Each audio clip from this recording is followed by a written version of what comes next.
I guess that's over to me. Thank you so much, Stephen. Andy, thank you for asking me to participate in the meeting today and to join you guys. Really a privilege and an honor, and I'm really happy to be here. My name's Isaac. I'm an alcoholic. Um, I don't really know where to start, so you're gonna have to bear with me. I was asked to share about 8 minutes ago, but also I'm hurting today. I'm really hurting. My grandmother passed away yesterday. Um, I had a beautiful experience. I was able to help guide her through her transition yesterday afternoon, and yeah, today it's just been just sat with all this stuff. And but look, as the result of this beautiful program and what it is we do here, I've been able to do that in a healthy way. I've been able to be a service to my family. I've been able to be present in the moment. Despite anything that's going on external to me, I feel free today, no matter what, no matter anything. And what we have on offer here in the rooms of Alcoholics Anonymous, um, in my experience, is so much more than just not drinking. Huge part of it.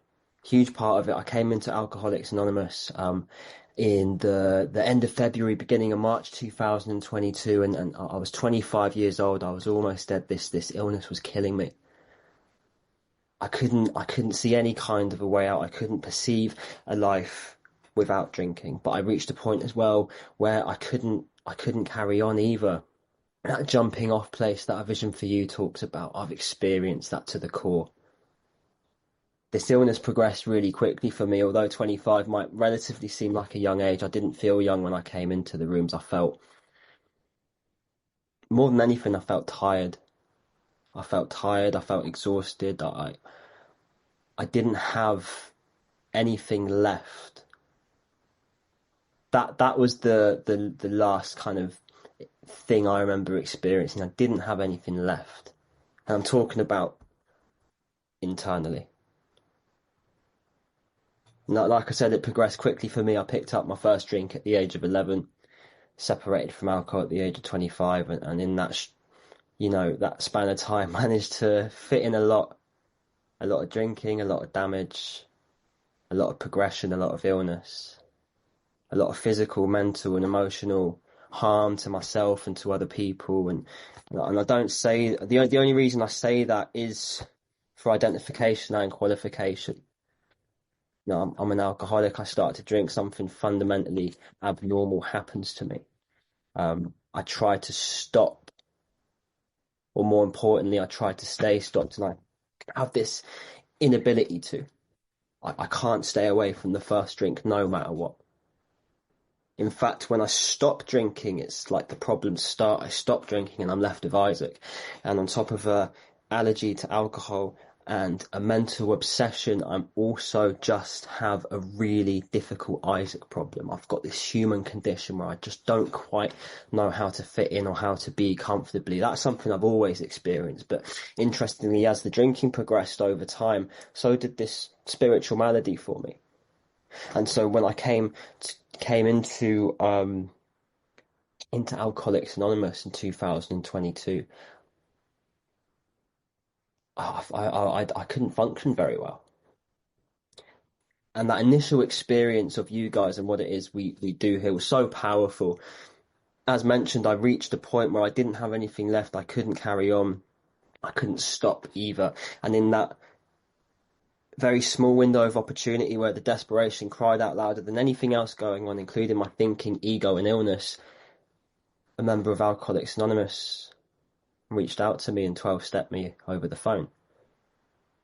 And they were on the other side of the country. I live in Bristol in the UK, which is kind of in southwest of the island in England, and they were the other side of the country. And so they couldn't do much for me physically, but they knew people in Bristol, and they said, hold on, Isaac, we're going to make some phone calls.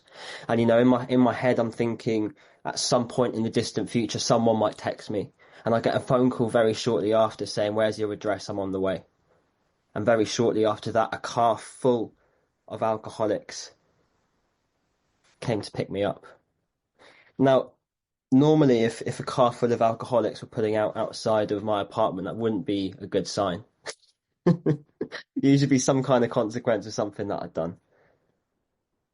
But this was different, right? The people they got me out of my apartment, they put me in the car, and they took me to my first meeting. And this was my first exposure to Alcoholics Anonymous. It wasn't an intellectual exercise; it was a demonstration through action of the core principle of what it is we do here. Our fifth tradition: one alcoholic helping, or in this case, multiple alcoholics helping the still suffering alcoholic. It's going to be okay, Izaak. We're in the right place.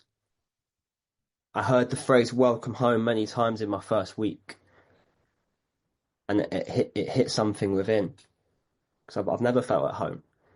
Even in my places of residence, I moved around a lot as a child. I never really felt at home. And I get to this meeting, and I'd love to say I remember exactly what the main sharer said that night and how powerful the message was, but I was still detoxing off alcohol and really unwell. But what I do remember and what resonated again was the demonstration through action of what it is we do here. People sitting down and taking the time to speak to someone like me, taking my phone number and then calling me after the first meeting, taking me for coffee, taking me to more meetings, introducing me to my first sponsor, explaining repeatedly, because for someone like me, you got to repeat stuff. It takes a minute for things to sink in for someone like me, and just repeating that we do have a solution to this problem, that there's this book that we work through, and the 12-step program is contained within this book, and what this allows us to do is get connected to something far bigger and greater than ourselves that can remove the obsession to drink.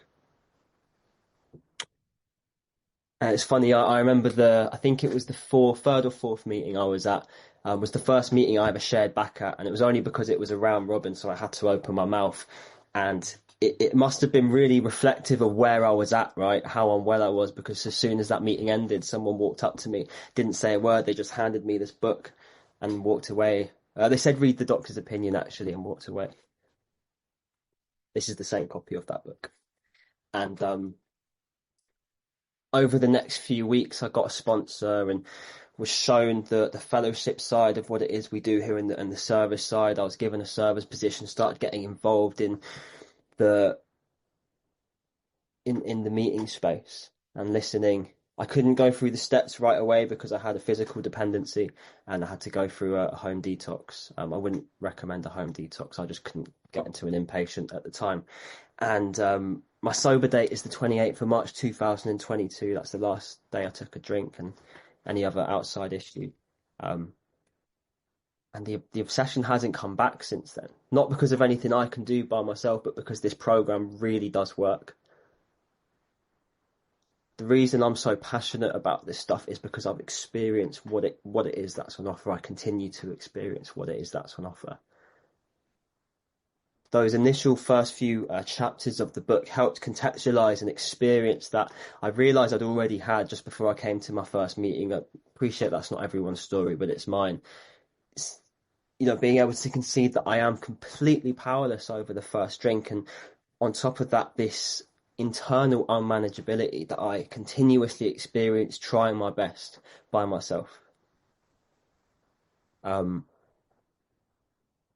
can see from the seizures to hospital visits to harms caused to other people that there's nothing I will ever do apart from pick up a drink again by myself. Powerless, no question. Still today, haven't obsessed about drinking in over 3 years. I will drink again left onto my own devices. I'm an alcoholic, a hopeless alcoholic. But that's okay. It's actually a really good thing, which is kind of strange. And looking back at, the most painful and difficult and desperate situations as the result of my active alcoholism became my greatest asset, because they allowed that concession. They gave me that gift of desperation that crushed the ego enough for me to have a willingness to follow in the footsteps of you who left the lights on and the doors open, who signposted me to this solution. And as I start to go through the step 2 onwards, the solution, something fundamentally started to change within. We Agnostics is, if not one of my favourite chapters in the book, largely in part because I had a lot of, I don't know how I'd even describe it, because I wasn't an atheist, although I did call myself that at certain points in my life, but I had a lot of confusion and misunderstanding and antagonism around the idea of God and a higher power, especially in relation to the 12 steps before I came in here. I had old ideas on what I thought you guys meant when you talked about God, or when God was written in the 12 steps. I had old ideas around my own conceptions of God and what they may be or not be, and a lot of fear. However, when I got taken to the second step and my sponsor started instructing me to develop a prayer meditation practice, it wasn't alien to me because my grandmother, I spent a lot of time with her as a child. A lot of time. She was like my second mother, and she was one of the first women priests in the UK. For a long time, women could practice in the church, but they couldn't be priests. And then when they could, she was one of the first. And she took a lot of time out to teach me what prayer looked like and how to get still and communicate with something. And so, although I may not I didn't necessarily align with her specific spiritual path at the time, it wasn't this brand new thing that I had to discover for the first time. I had some kind of an understanding. Not that an old idea around prayer would save me, but it really helped. It really helped for someone like me who had a lot of fear when I initially came in. And then reading We Agnostics and seeing that, when we talk about God, and this, I repeat this to anybody who might be new, to set aside whatever, I use the word God today, but whether you use that word or all the other words that are available to use, higher power, spirit of the universe, spirit of nature, Zara of the heavens, and so many words. Instead of worrying about what anyone else means when they use them, what do those words mean to you? Because what we cultivate through an experience of these 12 steps is a personal relationship with a power within. That's been my journey. Doesn't matter what anyone else might believe. And what's beautiful about this power or spirit or God is it doesn't make any kind of hard terms with those who have a willingness, those who earnestly seek. What's that phrase in the book? All inclusive, never exclusive. It doesn't matter if you have a long-standing spiritual or religious belief and practice, you're so welcome and there's so much for you available here. And the exact same goes for those who come in with no belief or half a belief or agnosticism or anything in between. There's something on offer here for you if you have identification with the problem, with the powerlessness, with the unmanageability. There's something on offer for you here. I promise you that, because there was something on offer for me. Now, as this journey continued, and I start to see in the third step that the root of my problem isn't even the drink, it's selfishness or self-centeredness. The root of the problem is the Izaak problem. Every time I read how it works with someone, it always hits the same as it did that initial time through the steps with my first sponsor, because I see myself, the actor trying to be the director, self-seeking even when trying to be kind. That was one that shifted my perception on a lot of stuff, because for a long time I operated under the belief, well, if I'm just acting nice to you, that means I'm being nice, right? It means I've got good motives. But when I'm constantly being driven by a need to get something from you, whether that's alcohol or love or attention or approval, it's conditional. I'm only going to act a certain way toward you if I get something back. Otherwise, I'm discarding you because there's nothing for me. That was me for a very long time. And it meant when I did get 12 stepped and brought into the rooms, my guard was knocked down. Because again, demonstration through action of complete selflessness, something I had very little experience in. And seeing that me being driven by 100 forms of self isn't indicative of me being a bad person, but someone who is just unwell. I'm just spiritually unwell. I don't choose to act in this way. It's the best I can do by myself without a power in my life. Again, still true today. Not because I'm a bad person, not because any of us are bad people, but if I don't have an alternate solution, I lean into my defects. I lean into self. And so that key decision to turn all things over to this power and through thorough and honest inventory and sharing that inventory, seeing for the first time these patterns in my behavior that mean I am holding on to resentment and fears, and not just like fear of the dark or fear of spiders, but like real deep rooted stuff, like fear that no one could ever like me because how could you like someone like this? Or fear that I'm never gonna I'm never going to experience contentment or peacefulness. Fear that this is all there is. That evil and corrosive thread affecting everything. Um, Continuous harmful conduct in intimate and outside relationships. And again, seeing it's not because I'm a bad person, but I'm spiritually unwell. Being able to see the defects and the aspects of self that operate in repeating these things. I mean, you look at I've done 3, 4 steps now. You look at any one of those from that inventory. It's just the same. It's just the same stuff down. It's just the same bits of self doing everything. It just manifests in all these different ways, right? And creating that sacred space to share it with another human being and God as well. And once I start to wake up to that, I'm given a willingness to turn over. I see the defects that drive me, but I can't do anything about it by myself. For what does our book say? Faith without works is dead. It's really important for me to see this stuff, but the self-knowledge isn't going to save me either. It has to be met with action. So 6 and 7, vital for me. Continuously 8 and 9, vital for me. If anyone hasn't done a 4th step yet, I want to really assure you that there's nothing to be afraid of. Those are the 4 and 5 are the steps that set me free. Those were the steps for me where the obsession was removed and hadn't come back dependent on what I do today. It's where this spiritual experience that is promised in our steps started to take place. This change in personality or change in thinking or profound alteration in the way that I react to life. Start to move into a recovered state, start to experience safety and protection from the first drink.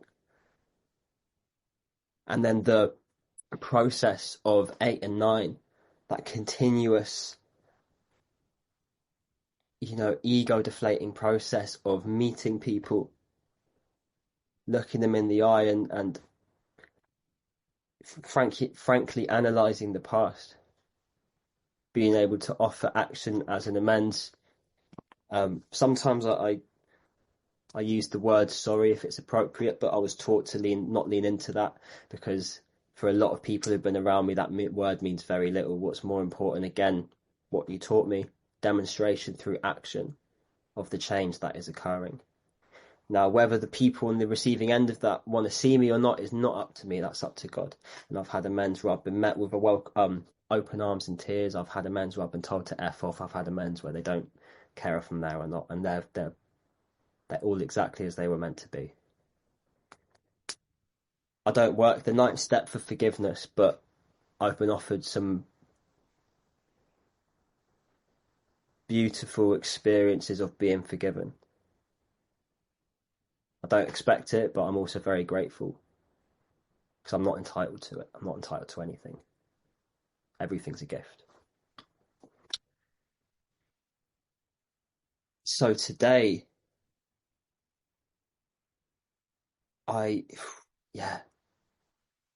genuinely, life is beautiful in its entirety. Step 10 allows me to continue watching and to see, more importantly, see things for how they really are. And that includes when I react to things in a way that's objectionable. When I do slip into fear or selfishness or be dishonest, that's okay. There's a process for that. There's a process for being human for me. And I've found actually it's in my humanness and shortcomings and mistakes that I'm really given strong opportunities to grow. Because the solution always remains the same to me, which is God. And so I can sometimes lean another way, get a bit uncomfortable. Suddenly I'm being driven by self again for a minute. And then that pause where I always find God. in between the words, sharing with another human being, immediate amends if applicable, turning our thoughts to someone we can help. I'm pulled out of it. I'm moved into the 10th step promises. I cease fighting. For the first time, I cease fighting. Before, it's funny, like the way I like to look at it is before the third step. I'm walking upstream. I'm walking against the current. Everything feels like a struggle. That was my journey. Everything felt like a struggle. And then when I'm thoroughly practicing the 10th step, I still experience like human emotion and everything that contains, but the only struggle that ever comes up is my own struggle. The process itself isn't a struggle, I've found. I'm the only thing that can put blockades up sometimes, and that's okay. Because 10 paired with 11, that continuous conscious contact with God has cultivated something so special and personal and unique to my experience. It's something that continues to evolve and grow for me, whether that's the morning practice or the evening practice or the pause throughout the day or just my perception of this power that resides deep down within. It seems to grow alongside my recovery, which is beautiful. And it's like it expands every time I hit something where it's like, oh my God, how am I going to get through this? God just gets bigger. God just gets bigger. God just gets bigger. Because it's so much more powerful than my limited human thinking. It's why I try not for myself to put too much emphasis on, fully defining or comprehension of this power, because I'm very aware how limited this is. One, it can be the center of my problem, and two, it's finite. But I find this power I'm able to tap into as the result of your direction and our literature and other things that I like to read and other practices I like to try. It's infinite, ever growing. And the real privilege and honor of being able to work with others and help others and just watch other people's journeys, like it excites me like nothing else does. I can finish a full day of work, be on my way home, be so tired, and just like all I want to do in that moment is just lie on the sofa with junk food and put on some Netflix and go to sleep. But I've got to meet someone for an hour, right? And I've definitely got the hour spare. I spend an hour scrolling on my phone. I definitely have that time spare. And then I go and sit down with this person and watch them wherever they're at on their journey. And by the end of it, I'm more excited than they are. I'm skipping down the street on the way home. It rejuvenates me. What does it say in the beginning of working with others? Nothing so much ensures immunity from drinking as intensive work with others. And I stole this from didn't steal it, but it really stuck with me. Something another speaker said about, the amount of people to sponsor, because it's not an objective thing. It depends on each person, I've found. But what I heard was, if you're not at least slightly inconvenienced by the people you work with, you're probably not working with enough people. Doesn't mean my life has to be unmanageable, but just slightly inconvenient sometimes. Usually means I'm on a good level. Usually means it's intensive work. And I love it so much. There's a part of the book in A Vision for You, and I'm just going to paraphrase it, where it's going through the journey of of the first people, Bill W. and Dr. Bob, and then AA number 3. I can't remember if it's when they meet AA number 3 or the next person, but there's a small paragraph that talks about, we initially do this, the 12 steps, working with others, this experience, because, we don't want to drink again, right? We don't want to die. We want to stay alive. And that's still true for me today. Don't get me wrong. But that's the initial drive, right? When I first come in, it's like, I'm going to die unless I do this. I need to do this. Still true today. However, that motive becomes secondary to genuinely wanting to do this because it brings us joy and purpose and peace. And just the gifts. My life has transformed into a continuous process of me trying to get something, get the right thing so I can feel okay, to this transformed state where I'm able to look and see where can I give something, because it's in that I find God. It's in that I find purpose in my life. It's in that I'm able to be. And that applies everywhere for me, not just in the rooms, not just with people that I work with in the book, but everything that I do. And I definitely don't do it perfectly. I'm a really flawed human being. But that's the perfect ideal, right? That we get to aim toward, knowing that we're going to fall short because I'm not God. And this experience I've had in the past week, it's shown me that in such a deep way. I got the call last Friday that my grandmother was dying and had moved to what's called in-home hospice, which basically means get you as comfortable as possible before you reach your end, right? And I was able this week to come down here and spend my afternoons with her, feed her, talk to her, give her cuddles and kisses, and just spend time with her. And then yesterday, I was with her all afternoon, and I was there with my mother, and she went out for a bit, and I'm sat with her, and I sensed something was changing, and I didn't know what to do. I started to get overwhelmed. But my instinct today isn't to run away from that, it's to go inward and ask God for help. What do I do? What do I say? I've never experienced anything like this before. And I was given the direction, I was given the inspiration. I was able to sit and just hold her hand and just talk to her. I told her where she was and that she was at home in her bed with her grandson.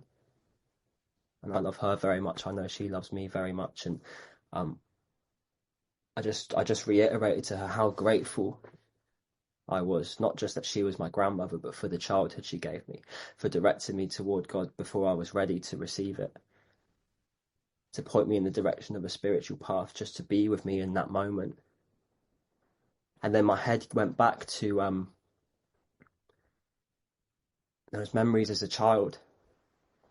And the first prayer she ever taught me was the Lord's Prayer. So I got on my knees next to her and I said the Lord's Prayer. And I told her that's what I was going to do, and I led it for her. And when we finished that prayer, she started to go. And I was able to help her with that. Let her know it's okay. We're always going to be together because this thing is infinite. Whatever this is that I'm in right now is just a vessel, right? We're spirit. And something happened as she started to leave her body. I felt a physical. I can't describe it. I've never felt anything like this in my life. My body started vibrating. It was one of the most beautiful experiences of my entire life, as well as one of the most sad. But that's okay as well. I didn't know how this was going to affect me. I knew this was going to happen someday. I didn't imagine it being anything like this. In the same moment, right now, including yesterday, I feel grief, love, laughter, tears. It's like the entire human experience in one go, and it's really overwhelming sometimes. But again, when that happens, the solution's always the same, which is to go inward and go to God. Always. And it's always okay. It's just always okay. I've never felt more safe and protected as I do in this moment. And just the privilege. She was in the room when I was born, and I got to be in the room with her when she passed. And there was a moment a couple of days ago before she went, I started to get a little bit of self-pity about it. Then it hit me again, the inspiration that this is how things are meant to be. Grandchildren are meant to outlive their grandparents. It's the natural order of life. And it almost didn't turn out that way. I almost didn't make it. I very almost didn't make it. The last 18 months of my drinking, I had 3, say, near-death experiences. One of them, I was moments away from dying. And she almost outlived me, and she didn't have to experience that because of what we do here. Because of the 12 steps. Because of this power, because of you guys, because of our book. We're giving gifts like to be present for our families, or our loved ones, or just other people in day-to-day life, no matter what, to be able to practice spiritual principles, practice pause in our social interactions or around our loved ones. and to not drink, right? Oh, like whatever's going, it's not even the thought hasn't occurred. It's not part of the periphery, not just the alcohol, but in where she was staying, there was also some other really strong, hardcore medications that I'm trusted to be around, unlocked, because I'm able to show up as a responsible human being today.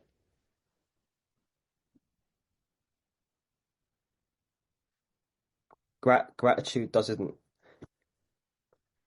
quite describe the experience I've been having over the past couple of days, but I'm so grateful.